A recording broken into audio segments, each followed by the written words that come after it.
મહેસાણા જિલ્લાના કડી તાલુકાના ઉટવા ગામ વિસ્તારમાંથી કડીના ઉટવા ગામમાં તેના જ વિસ્તારના અશોકભાઈ વણઝારા તેમજ મુકેશભાઈ વણઝારા તેમજ દિનેશભાઈ વણઝારા તેમજ દર્શનભાઈ નામના વ્યક્તિ દ્વારા બિનઅધિકૃત માટી ખનન તંત્ર દ્વારા તપાસ થશે ખરા?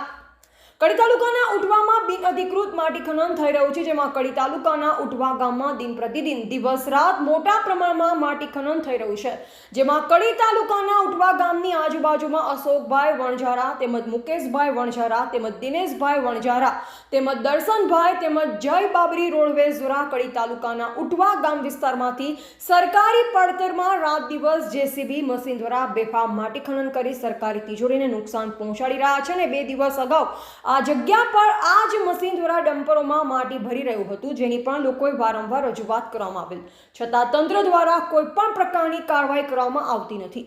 જોઈએ તો કડી તાલુકામાં ખનનકર્તાઓનું એક ચક્રી શાસન હોવાની પ્રતીત થઈ રહી છે, જેમાં ગુજરાતના વિજિલન્સ વિભાગ દ્વારા તપાસ કરવી જરૂરી છે.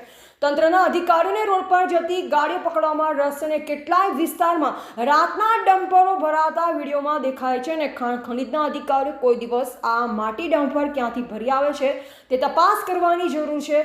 કોણે કેટલું રેત ખનન કર્યું છે તેની તપાસ કરવામાં ન આવતા આ ખનન કરતા લોકોને મોકળું મેદાન મળી રહ્યું છે. મહેસાણા જિલ્લા કલેક્ટર આ બાબતે તપાસ કરશે ખરા?